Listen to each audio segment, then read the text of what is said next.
চল চল চল চল চল চল চল চল চল চল সোনের হাতিয়া গান। একজন মুক্তিযোদ্ধা পরিবারের সন্তান,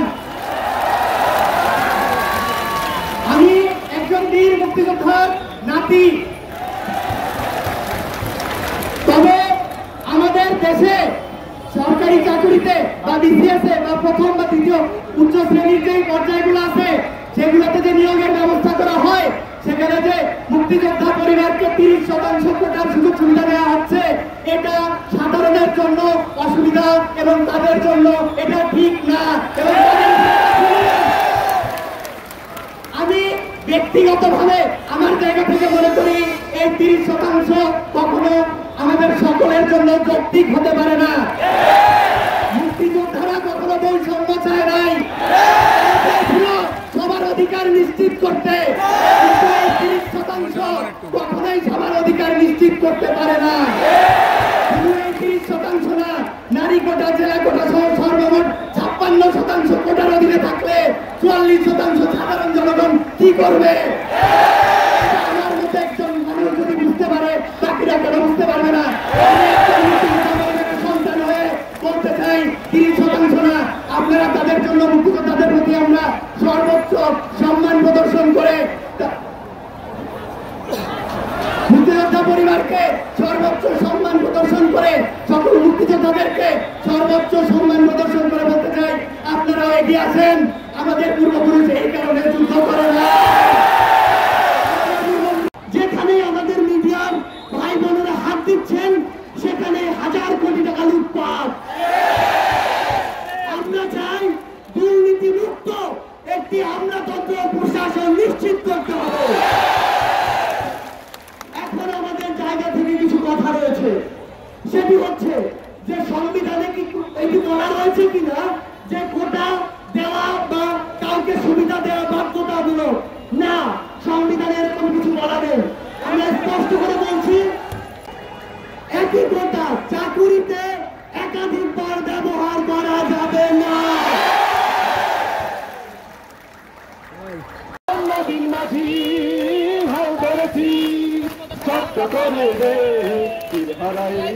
সাগর পাড়ি দেব রে, সাগর পাড়ি দেব রে। জীবন কাটে যুদ্ধ করে, প্রাণের মায়া সঙ্গ করে, জীবনের স্বাদ নাহি পার। হাততালি দেয় মুক্তি কামায়, হঠাৎ যে শঙ্খ শোনে, তুমি ওই ভোরের পাখি গায়।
আপোষ না সংগ্রাম, এ দালালি না রাজপথ, কোটা না মেধা, মেধা না কোটা।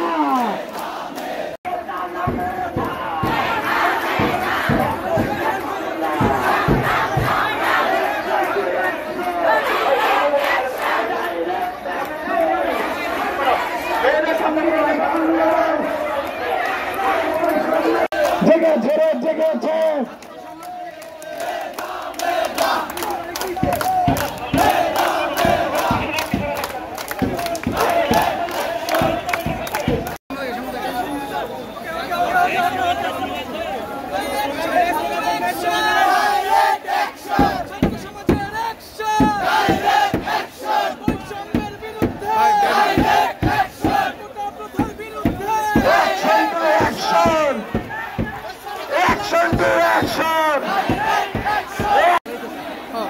আগান আমি এটা লয়ে